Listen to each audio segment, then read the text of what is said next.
Man, you guys got to come alive over here because we're going to see some great gameplay. We have some great game changers who are going to be competing here. And I use competing as a term because these guys are holding nothing back just yet. Yeah, no, it's been super exciting, and we got a chance to play yesterday, and it's just really fun to sort of get into this environment. You know, it's something that we've seen in the movies, but we're actually in the gameplay, and with somebody here who has actually worked on the game. So let's talk more about what we're seeing here and getting into this, because there's 3 phases to this. So currently, we're in phase 1. That's right, and also we have some great game changers. You saw one of them pop up in just a little while. It was VF Updates, Pool Shark, Musel. We also have my boy Darkness, AKA Dankness. He will be playing as well. We have Westy, Master G, Star Wars HQ, and some NBA Live, just cuz. Why not? You know, just do your thing. But anyway, here you go. So, Star Wars Battlefront 2, folks.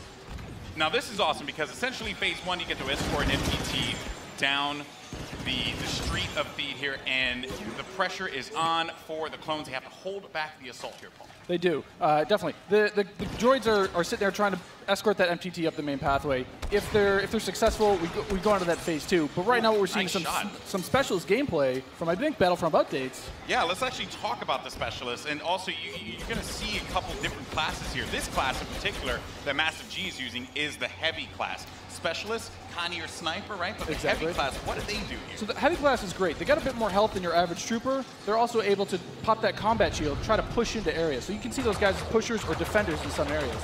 But it looks like we got one of our Vulture droids right now. Not sure who's flying this guy, but these guys are great at air-to-air, trying to take out those other ships that might be coming in, that Naboo N1 Starfighter. Otherwise, they're there to provide some great ground support like we're seeing here, trying to get some strafing runs in on those clones. Oh, no! Oh! Come on, man. Missed that tower. You just did it wrong there, buddy. So it's Sorry great about because we also do have the air support, but we also have ground support as well. We do. So another thing that those air vehicles are great at is trying to take out some of the ground vehicles that you may see. The droid army has the AAT tank, something that's really great at troop suppression. But we see here a little clip of the V-Wing doing that. Oh, man, he's just mowing some droids down there. Yeah, just absolutely shredding. You're going to see this happen quite a bit, especially in this phase, because there's a lot of open field here, right? And you can just come through for some great great bombing runs, really, and eliminate as many people as you possibly can. And also, you put the presence of an air vehicle out there. Players will fear the skies, and they will, look for cover in this map where it's already difficult to find cover to begin with in this phase in particular. Absolutely, and you can see right now that there is an AAT tank sitting around on the battlefield. He is probably taking out those clone troopers, but this Vulture droid is really stepping it up. What I love about this is everyone's like, oh, look at this great open map. And then when you start phase 2, it's like everything starts coming in and coming way closer together. And we were talking a little bit more about the assault class. So for somebody who has just started playing this, never played any previous versions, do you feel like the assault class might be something perfect for them to pick up? I think the assault class is yes, absolutely. It's something that is, that's painful. The assault class is something that a lot of players will be able to jump right into. They're your frontline flanker attacker. I think they're going to be fairly easy. You can get right in and just start having your typical run and gun action. Their signature ability, you see here at the top of the screen, your number 2 ability, that switches you over to a shotgun. You get a little bit faster, and you're able to really get in there and kind of break through those front lines. Oh, I love it. I love using the shotgun, man. It is so good. And it's actually, when I first used it, it really caught me off guard. I wasn't expecting it. And I said, wait a minute. I could destroy people with it. So I just charged into the room and just absolutely shredded everyone. It was so fun to play with here. We're also seeing some great dogfighting here between the clones and the separatists. This is certainly what a lot of folks love in Star Wars, and just really in any game that DICE makes, right? They just always do a good job with the air combat. He's really trying to track him down. This Vulture's not really having much luck. No, yeah, that Vulture cannot shake him. Oh, so we got Star Wars HQ here. He's playing the assault class again, and you saw here he has the signature thermal detonator that he'll be able to kind of suppress some of those guys with as he rushes in. And there are different weapons as well. Like one of the guns that I would oftentimes use was the semi-automatic gun. It fired a lot slower, but you can get some great shots with it. And then there's also this nice compact SMG style blaster that really shreds through people in close range. I was, using it a little. I mean, we want to give you a little bit more weapon variety this time around, Yeah. Also, some AAT tank action here, and this is that doing what it does best. He's suppressing that point, trying to keep those clones out of the way. They're trying to make their way forward as objective continues to march down. He has to get away from that. He's trying to, I don't know, is he trying to flank the tank? That's not smart. I don't know, man. Maybe he will. Maybe you saw a little combat roll there. Got to give you some escape options in case you get into some hairy action. Uh-oh, we didn't get to see this one before. Finally, we haven't. Some ATRTs, yes. So these are great for taking out those AATs. So these guys are a little quick. They have an ion charge ability. That way they'll be able to do a little bit more extra damage against the tank should they see it. So you can imagine like 3 or 4 of these on the battlefield really rushing around points. Like, look at this. He's just Can you stomp someone out? What can you do with this? You can run someone over if you want. I was actually going to say, could I get shot off of it if I'm on top of it because my body's exposed? You can. That question was answered, instantly. Almost immediately. Yeah, almost immediately. Oh man. So Mr. Musel here. Look for this guy to be on a tear a little bit later as well. And also, I did want to highlight, we had an officer, as a matter of fact, right in front of Star Wars. We did, one of my favorite classes. What is it about the officer that makes it so unique? I mean, my Twitch skills aren't where they used to be. I'm a bit slower nowadays, but I'm able to really buff up my class, or buff up my teammates, try to let them get some extra health, let them push through the points faster. And, what happened there? Finally some good dogfighting going in there. Okay, so all right. And one starfighter. What's great about some of these starfighters is these are accessed through our new battle point system. So instead of finding a pickup token on the map like we used to in the last game, you're now able to, depending on how well you do, whether you're scoring points via kills, via team play assists, or you're playing the objective like we really want players to do, you're earning points continuously that will allow you to spend those on whether it be a special character, whether it be a vehicle, or even a hero. And the battle points that allows you to unlock all of those things. All of those things, definitely. And also something to look out for too. When we get into phase 2, that's when battle points are really going to play a role there, right? I mean, right now, definitely you see a lot more. It's an open space. You have time for this air combat, and some vehicle gameplay. But once we get inside, it's going to be a different story. That's right. Things are definitely going to heat up. And what is this happening, right? This is a lock-on just trying to shake him out? Yep. Yeah, they better enjoy their air combat here, because that's not going to be happening for much longer. Oh, Master G is just destroying him. Oh, no, he got picked off. Nice job. But he was doing what he needed to do, support his team, right? It's that combined arms fire. You want to make sure that somebody's trying to cover you from the air. Oh, boy. So, and you can see after every respawn as well, you get those how many points you're earning. Right? So you can use those later on. Got some specialist gameplay here as well. Maybe you can take off a couple faces, perhaps. And so in the specialist class, you can also deploy different types of traps as well. Yeah, absolutely. So they have access to a trip mine. So if you want to sit there and you want to be, that true sniper character, you set up some trip mines behind yourself, make sure nobody can flank you. But really, you're there to provide some of that cover fire for your troops downrange. And it's especially potent in this area because it is such a big open area.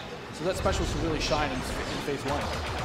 Some more bombing runs here and just absolutely tearing them up. I have to say, man, Musok is killing it in this world. Again, he's doing great. Oh, and we see there one of the officer classes right next to one of the clones. Officer, fantastic for pushing, right? You want to be able to push the objective. Definitely. Support your team. Like, if you are playing with your buddies, you want to be able to have at least one officer available because he keeps you going in the fight. At least. I mean, they really help push, when those heavies are trying to drive towards a point, you got your officers behind you, giving you some extra health, making sure that you're still able to complete that push. Or on the opposite side, if you're one of the droids and you really need to lock down a point, the officers have access to a turret that they can place on the ground and, give a little bit more fire support for that area. I'm trying to see if Massive G here is, he's really focused on the bombing runs, right? He's not trying to go into combat with Musok, who's up there. There's Darkness 429. Just shredding everyone up here. Maybe he can get a couple kills in the corner. He just went into siege mode? Yeah, this is happening. Oh, yeah, so tell us about the siege mode. How does this play out? In siege mode, for a limited time, you're able to just blow up some huge area effect shots. You lock down your position, but you're able to have a lot more firepower. We also just saw the B2 Super Battle Droid there as well. That's something you can get with battle points as well. Another one of my favorites. Yeah, you can grab those guys via the battle point system. Those guys, great at pushing points again. They have high health, a lot of rapid fire. Oh! Here we go. Oh, there it is. And this big explosion indicates phase 1 is over. Now we start phase 2. And this is when the action really begins to pick up here because it gets really tight inside of that building and players need to be mindful of that and look for this B2 to just shred through everyone, especially with that cooling ability that he has, to be able to keep him just constantly shooting in the fight. He's gonna make a huge difference here as the fight moves inside. I mean, there's gonna be narrow pathways. He's gonna be able to just shred as soon as anybody gets in his way because it's those narrow corridors. It's gonna be trouble. And just waiting for the prime opportunity to push up here. Players falling, got White Boy there, and there. Oh, here we go. This is some Darth Maul action. Here we go, folks. This is where it starts to get interesting. This is scary. Darth Maul will excel in phase 2 and phase 3 as you're inside. I mean, he's a great mobile attacker. He's going to sit there with his lightsaber. Especially close quarters, too. So he's absolutely perfect for that. Absolutely. I mean, some of his abilities you can see here, he's got that spin attack. He's able to just rush in and out of combat and just take guys out in the process. It was funny, I was talking to Musel earlier, and he was using Darth Maul, and he was saying how there's Boba Fett as well. But he was talking about how he wishes Darth Maul could reflect. I was like, if he could reflect, he'd be too strong. He'd be way too strong. There's Boba Fett. That was a good flank by Boba Fett and Maul. Just shredded the clone army, unfortunately.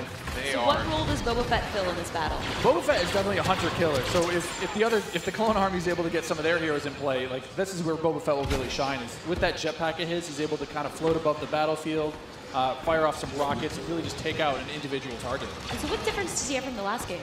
From the last game, we've given him a bit new tricks. He's got a new concussion rocket that will really disorient players completely. But he also has this rocket barrage instead of just one rocket. He's able to really just lay down some suppressive fire. Nice.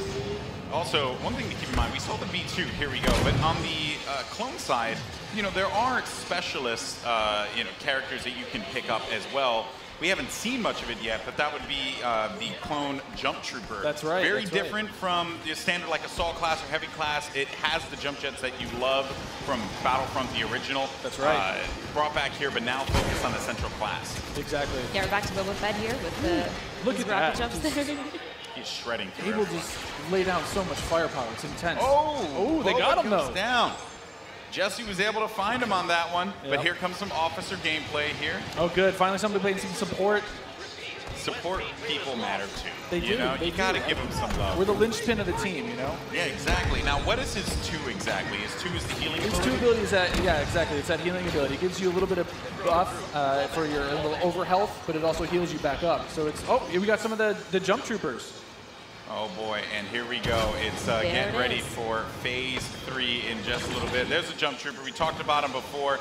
Jump trooper's super fun to play, but again, it's attached to a specialist now, so not everyone's going to have it equipped, although it was really fun in the original Battlefront. That's right. But I am going to be excited to hop into jump trooper and shred people myself. I mean, I know a lot of people love the jump pad. Oh, geez. now we've got Rey. Not gonna lie, I'm super excited to play as her. She's quite a powerful character. Don't run. There's some of her abilities. She got out of that one really quickly, but they got her. The droid fallen by a simple droid.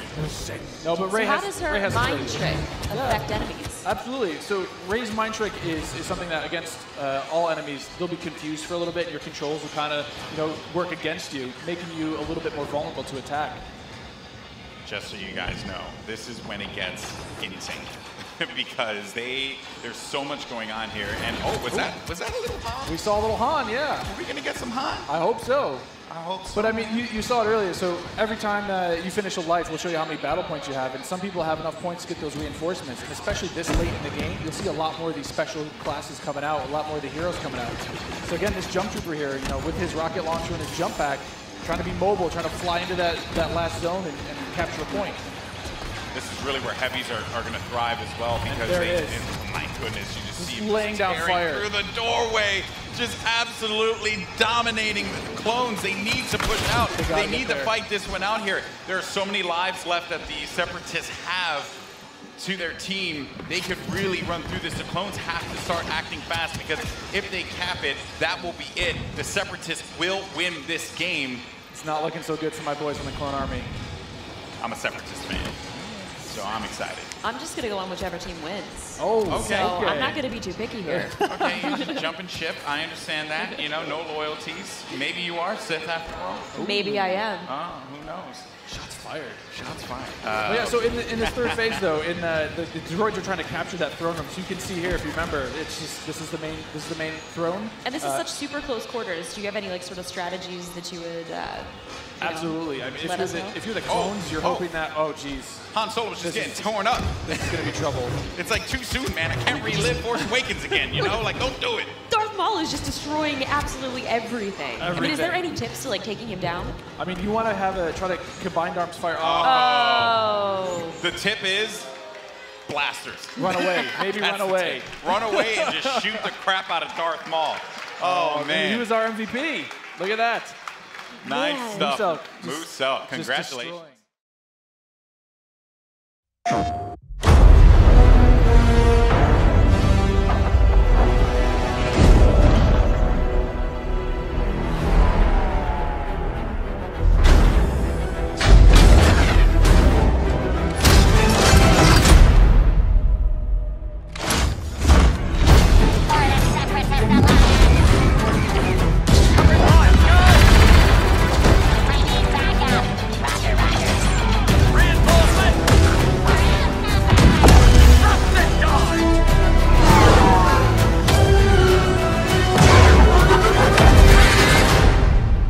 Sector is clear.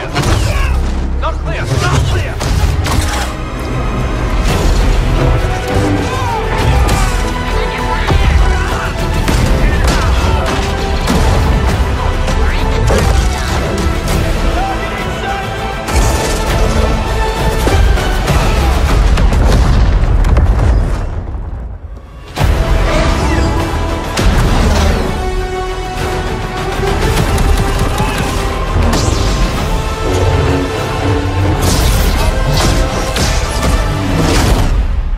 We're coming up on the Star Destroyer, but we need to clear that escort. Let's give him everything we got.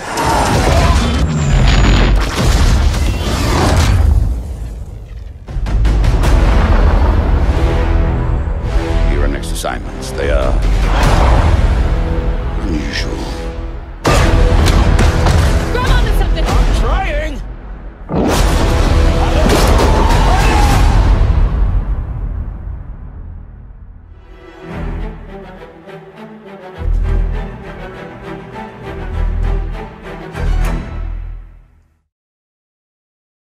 PlayStation